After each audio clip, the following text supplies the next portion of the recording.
presenting Psalm 23, 1 through 4. The Lord is my shepherd, I shall not want. He makes me lie down in green pastures. He leads me beside still waters. He restores my soul. He leads me in paths of righteousness for his name's sake. Even though I walk through the valley of the shadow of death, I will feel no evil. For you are with me, your rod and your staff, they comfort me. Psalm 23, 1 through 4.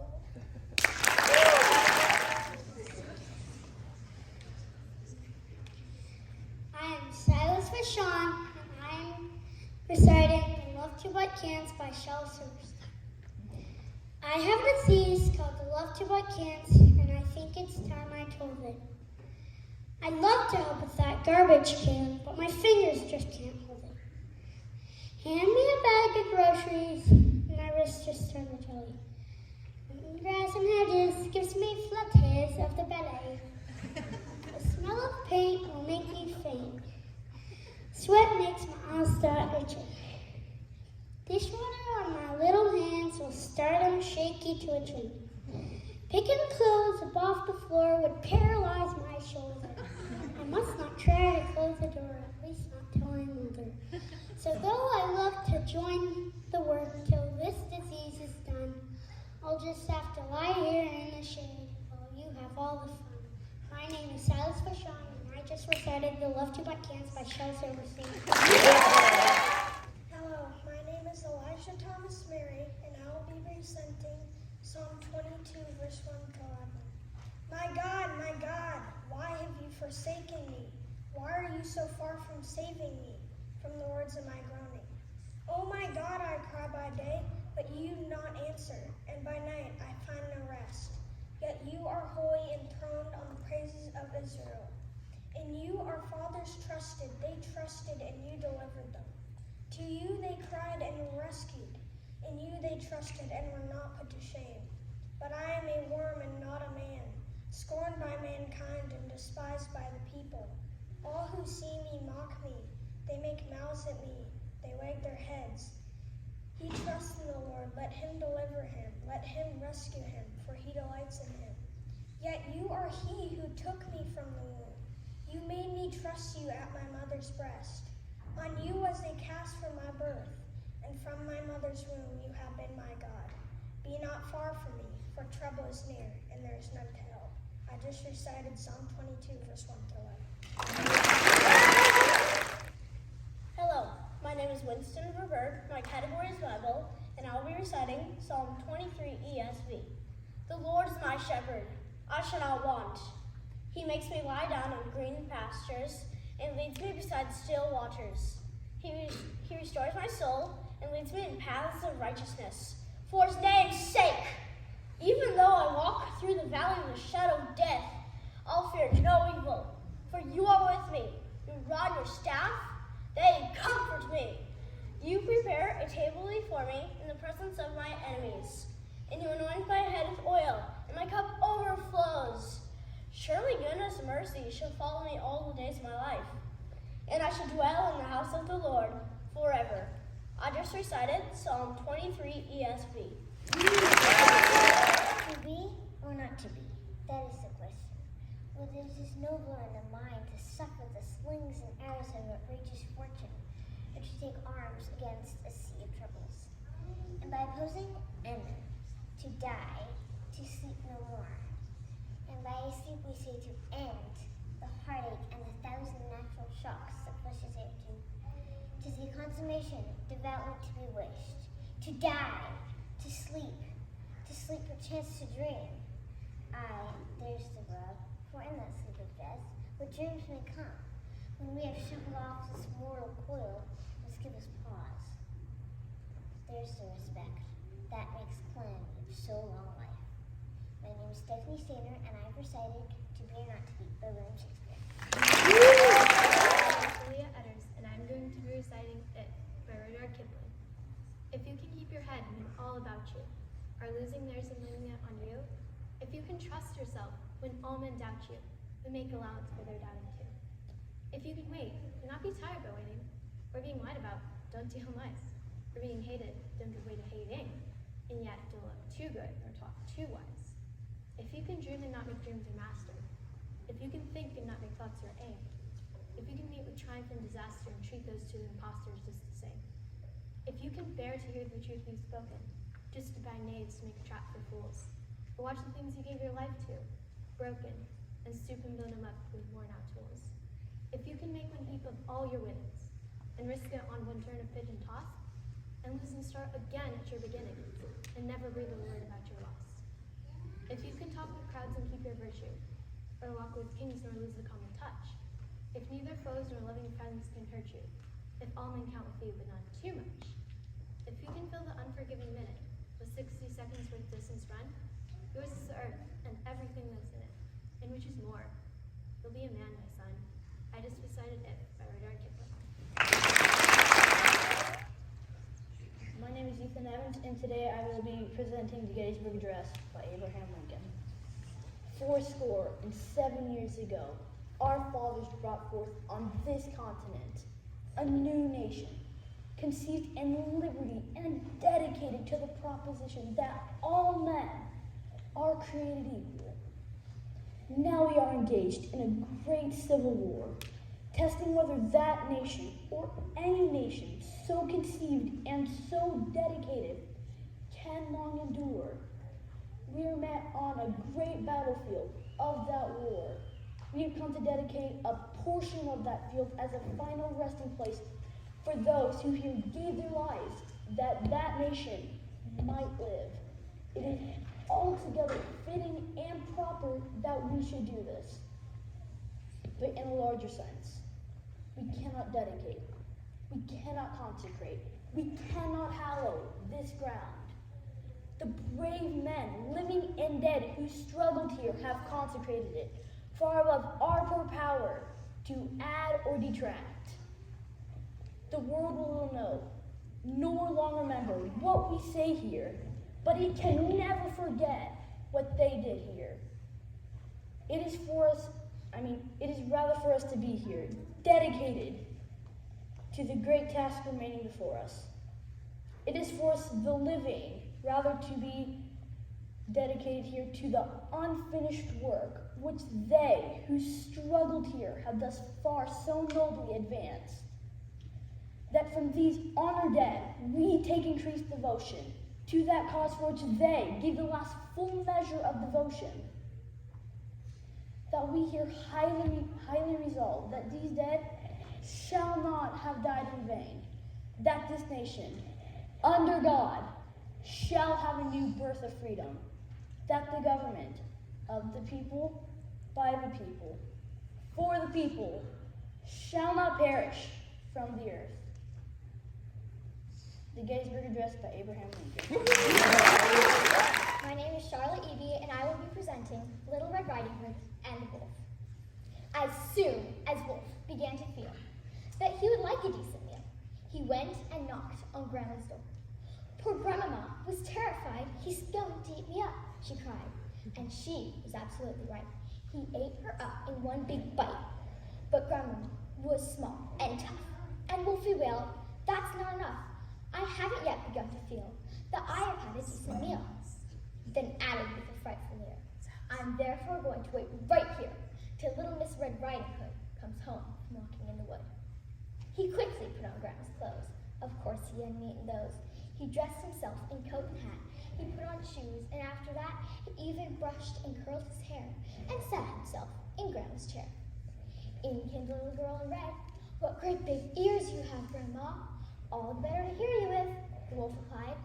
"What great big eyes you have, Grandma," said Little Red Riding Hood. "All the better to see you with," the Wolf replied. He sat there watching her and smiled. He thought, "I'm going to eat this child. Compared with her old Grandmama, she's going to taste like caviar." Then Little Red Riding Hood said, "But Grandmama, what a lovely great big furry coat you have on. That's wrong, cried Wolf. Have you forgot to tell me what big teeth I've got? Ah, well, no matter what you say, I'm going to eat you anyway. The small girl smiles. One eyelid flickers. She whips a pistol from her knickers. She aims it at the creature's head, and bang, bang, bang, she shoots him dead. A few weeks later, in the wood, I came across Miss Riding Hood. But what a change! No cloak of red, no silly hood upon her head. She said, "Hello, and do please know my lovely, furry, wolfskin coat." Thank you. I have just recited Little Red Riding Hood and Wolf by Jojo Allen. My name is Stephen Maul, and I am presenting The North Wind and the Sun by Aesop. The North Wind and the Sun had a quarrel about which of them was stronger, and while they were disputing with much heat and bluster, a traveler passed along the road wrapped in a cloak. "Let us agree," said the Sun, "that he is the stronger who can strip that traveler of his cloak." Growled the North Wind, and at once sent a cold, howling blast against the traveler. With the force gust of wind, the ends of the cloak whipped about the traveler's body, but he immediately wrapped it closely around him, and the harder the North Wind blew, the tighter he held it to him. The North Wind tore angrily at the cloak, but all his efforts were in vain.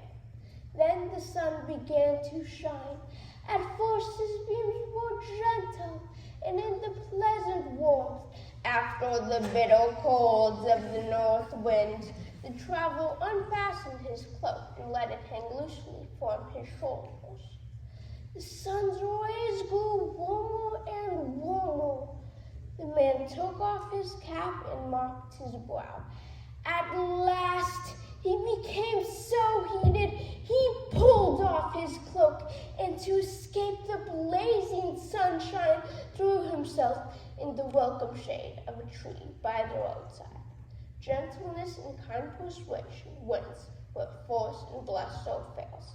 That was The North Wind and the Sun by Aesop. My name is Kelsey Milovich, and today I will be reciting Ecclesiastes 8:16 through 9:6, ESV. When I applied my heart to know wisdom, and to see the business that is done on earth, how neither day nor night do one's eyes see sleep, then I saw all the work of God, that man cannot find out the work that is done under the sun. However much man may toil in seeking, he will not find it out. Even though a wise man claims to know, he cannot find it out. But all this I laid to heart, examining it all, how the righteous and the wise and their deeds are in the hand of God. Whether it is love or hate, man does not know. Both are before him. It is the same for all, since the same event happens to the righteous and the wicked, to the good and the evil, to the clean and the unclean, to him who sacrifices and him who does not sacrifice. As the good one is, so is the sinner, and he who swears is as he who shuns an oath. This is an evil in all that is done under the sun, that the same event happens to all. Also, the hearts of the children of man are full of evil, and madness is in their hearts while they live. And after that, they go to the dead. But he who is joined with all the living has hope, for a living dog is better than a dead lion. For the living know that they will die, but the dead know nothing, and they have no more reward, for the memory of them is forgotten. Their love and their hate and their envy have already perished, and forever they have no more share in all that is done under the sun. My name is Kelsey Milovich, and I just recited Ecclesiastes 8:16 through 9:6, ESV. Hello, my name is Zachary Love, and today I'll be presenting to you an excerpt from General Douglas MacArthur's address to West Point in 1962. Duty, honor, country. Those three hallowed words reverently dictate what you ought to be, what you can be, what you will be. They are your rallying points to build courage when courage seems to fail, to regain faith when there seems to be little cause for faith, to create hope when hope becomes forlorn. The unbelievers will say, they are but words, but a slogan, but a flamboyant phrase. Every pedant, every demagogue, every cynic, every hypocrite, every troublemaker, and I'm sorry to say, some others of an entirely different character will try to downgrade them even to the extent of mockery and ridicule. But these are some of the things they do. They build your basic character. They mold you into your future roles as the custodians of the nation's defense. They make you strong enough to know when you're weak and brave enough to face yourself when you're afraid. They teach you to be proud and unbending in honest failure, but humble and gentle in success. Not to substitute words for actions, not to seek the path of comfort, but to face the stress and the spur of difficulty and challenge. To learn to rise up in the storm, but to have compassion on those who fall. To master yourself before you seek to master others. To have a heart that is clean, a goal that is high. To learn to laugh, yet never forget how to weep. To reach into the future, yet never neglect the past. To be serious, yet never take yourself too seriously. To be modest, so that you will remember the simplicity of true greatness, the open mind of true wisdom, the meekness of true strength. They give you a temper of the will, a quality of the imagination, a vigor of the emotions, a freshness of the deep springs of life, a temperamental predominance of courage over timidity, of an appetite for adventure over love of ease. They create in your heart the sense of wonder, the unfailing hope of what next, and the joy and inspiration of life.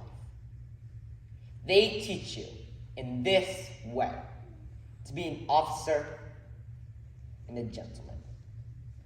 My name is Zachary Love, and I just presented to you an excerpt from General Douglas MacArthur's address to West Point in 1962. Good morning. My name is Jojo Allen, and today I will be reciting an excerpt from George Orwell's Animal Farm. All the animals were now present, except Moses, the tame raven who slept on a perch behind the back door. When Major had seen that they'd all made themselves comfortable and were waiting attentively, he cleared his throat and began. Comrades, I do not think, comrades, that I shall be with you for many months longer. And before I die, I feel it my duty to pass on to you such wisdom I have acquired. I've had a long life. I've had much time for thought as I lay alone in my stall, and I think I may say that I understand the nature of this life of ours as well as any animal now living. It is about this that I wish to speak to you. What is the nature of this life of ours, comrades? Let us face it, our lives are miserable, laborious, and short. We are born, we're given just so much food as will keep the breath in our bodies, and those of us who are capable of it are forced to work to the last atom of our strength. And the very instant that our usefulness has come to an end, we are slaughtered with hideous cruelty. No animal in England knows the meaning of happiness or leisure after he is a year old. The life of an animal is misery and slavery. That is the plain truth. Their comrades is the answer to all our problems. It is summed up in a single word: man. Man is the only real enemy we have. Remove man from the scene, and the root cause of hunger and overwork are abolished forever. He sets them to work. He gives back to them the bare minimum that will prevent them from starving, and the rest he keeps to himself. To that horror we must all come. Is it not crystal clear then, comrades, that all the evils of this life of ours spring from the tyranny of human beings? Only get rid of man, and the produce of our labor would be ours. Almost overnight, we could become rich and free. What then must we do? This is my message to you, comrades. Rebellion! I do not know when the rebellion will come. It may be in a week or in 100 years. But I know, as surely as I see this straw beneath my feet, that sooner or later justice will be done. Fix your eyes on that, comrades, throughout the short remainder of your life. And above all, pass on this message of mine to those who come after you, so that future generations shall carry on the struggle until it is victorious. And among us animals, let there be perfect unity, perfect comradeship in the struggle. All men are enemies. All animals are comrades. My name is Jojo Allen, and I just recited an excerpt from George Orwell's Animal Farm. Hello, my name is Madeline Lowe, and I will be reciting for you an excerpt from The Weight of Glory by C.S. Lewis. If you asked 20 good men today what they thought the highest of the virtues, 19 of them would reply, unselfishness. But if you had asked almost any of the great Christians of old, he would have replied, love. You see what has happened? A negative term has been substituted for a positive. And this is of more than philological importance. The negative idea of unselfishness carries with it the suggestion not primarily of securing good things for others, but of going without them ourselves, as if our abstinence and not their happiness was the important point. I do not think this is the Christian virtue of love. The New Testament has lots to say about self-denial, but not about self-denial as an end in itself. We are told to deny ourselves and to take up our crosses in order that we may follow Christ. And nearly every description of what we shall ultimately find if we do so contains an appeal to desire. If there lurks in most modern minds the notion that to desire our own good and earnestly to hope for the enjoyment of it is a bad thing, I submit that this notion has crept in from Kant and the Stoics and is no part of the Christian faith. Indeed, if we consider the unblushing promises of reward and the staggering nature of the rewards promised in the Gospels, it would seem that our Lord finds our desires not too strong, but too weak. We are half-hearted creatures fooling about with drink and sex and ambition when infinite joy is offered us. Like an ignorant child who wants to go on making mud pies in a slum because he cannot imagine what is meant by the offer of a holiday at the sea. We are far too easily pleased. My name is Madeline Lowe, and I just recited an excerpt from The Weight of Glory. My name is Mathias Johnson, and today I will be presenting to you Strength and Decency by Theodore Roosevelt. I am particularly glad to see such a society as this flourishing as your society has flourished. Because the future welfare of our nation depends upon the way in which we can combine in our men and our young men decency and strength. Just this morning when attending a service on the great battleship Kearsarge, I listened to a sermon addressed to the officers and enlisted men in the Navy, in which the essential thought was that each American must be a good man or he cannot be a good citizen.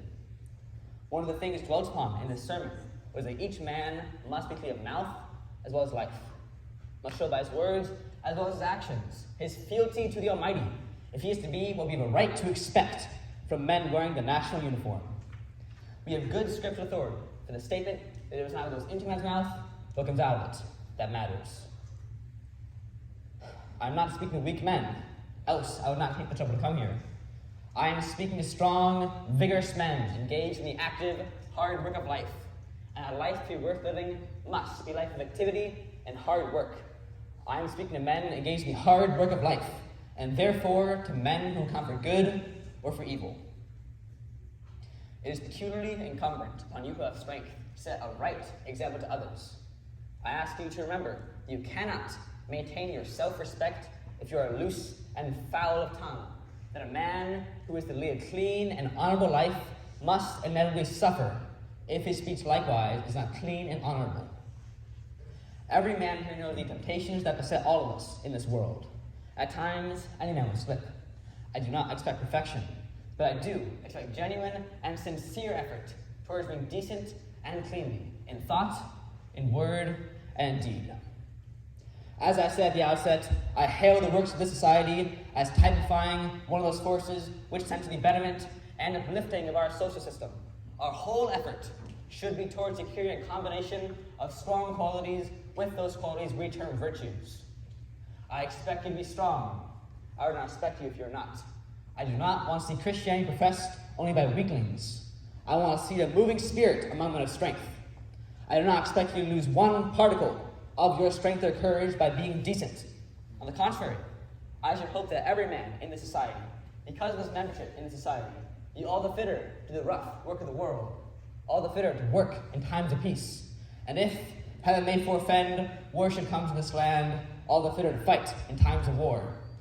I desire to see in this country the strong man decent and the decent man strong. Until we get that combination in pretty good shape, we are not going to be nearly as successful as we should be. My name is Mathias Johnson, and I declare to Strength and Decency by Theodore Roosevelt. Thank you. My name is Max Cornel. I will be presenting Equipment by Edgar Guest. Figure it out for yourself, my lad. You've all that the greatest of men have had. 2 arms, 2 hands, 2 legs, 2 eyes, and a brain to use if you would be wise. With this equipment, they all began. So start for the top and say, I can. Look them over, the wise and great. They take their food from a common plate, and similar knives and forks they use. With similar laces, they tie their shoes. The world considers them brave and smart, but you, all they have when they made their start. You can triumph and come to skill. You can be great if only you will. You're well equipped for what fight you choose. You have legs and arms and a brain to use.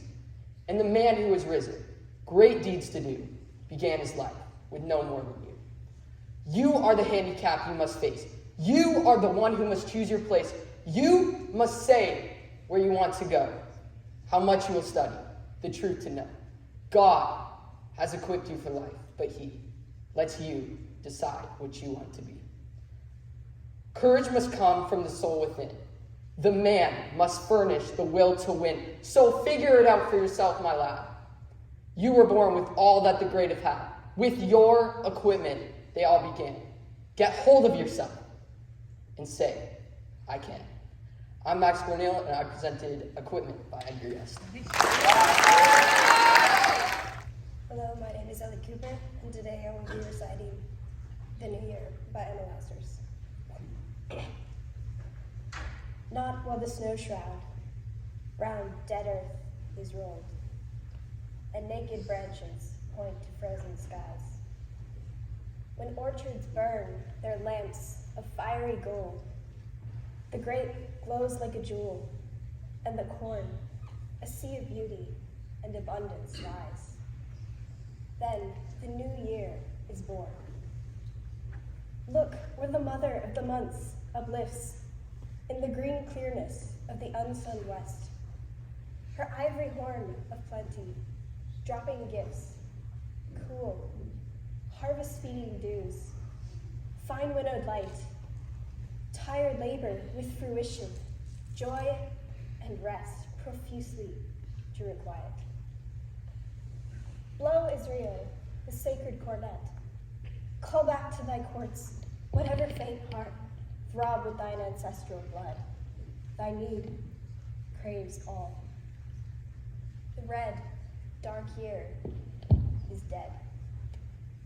The year just born leads on from anguish wrought by priest and mob to what undreamed of morn. For never yet, since on the holy height, the temple's marble walls of white and green, carved like the sea waves, fell, and the world's light went out in darkness. Never was the year greater with portent and with promise seen than this eve now and here. Even as the prophet promised, so your tent hath been enlarged unto earth's farthest rim. To snow-capped sierras, from vast depths ye went, through fire and blood and tempest-tossing wave, for freedom to proclaim and worship him, mighty to slay and save. High above flood and fire ye held the scroll. Out of the depths ye published still the word. Ye, in a cynic age of crumbling faiths, lived to bear witness to the living Lord, or died 1,000 deaths. In two divided streams, the exiles part. One, rolling homeward to its ancient source. One, rushing sunward with fresh will, new heart. By each, the truth is spread, the law unfurled. Each separate soul contains the nation's force, and both embrace the world. Kindle the silver candles, 7 rays. Offer the first fruits of the clustered bowers, the garnered spoil of these. With prayer and praise, rejoice that once more tried, once more we prove how strength of supreme suffering still is ours. For truth and law and love. The New Year by Emma Lazarus. Hello, my name is Remy Eby, and today I'll be presenting The Hollow Man by T.S. Eliot. Midst a curse, he dead, a penny for the old god. We are the hollow men. We are the stuffed men. Leaning together, headpiece filled with straw, alas! Our dry voices when we whisper together are quiet, meaningless, as wind in dry grass, or rat's feet over broken glass in our dry cellar. Shape without form, shade without color, paralyzed force, gesture without motion, those who have crossed with direct eyes to death's other kingdom, remember us, if at all, not as lost, violent souls, but only as the hollow men, the stuffed men. Eyes I dare not meet in dreams in death's dream kingdom, these do not appear. There, the eyes are sunlight on a broken column. There is a tree swinging, and voices are in the wind singing more distant and more solemn than fading star. Let me be no nearer to death's dream kingdom. Let me also wear such deliberate disguises, rat's coat, crow's skin, cross staves, in a field, behaving as the wind behaves. No nearer, not that final meeting in the twilight kingdom. The eyes are not here. There are no eyes here. And wait, this is Deadland. This are stone images raised. Here they receive the supplication of a dead man's hand under the twinkle of a dying star. Is it like this in death's other kingdom?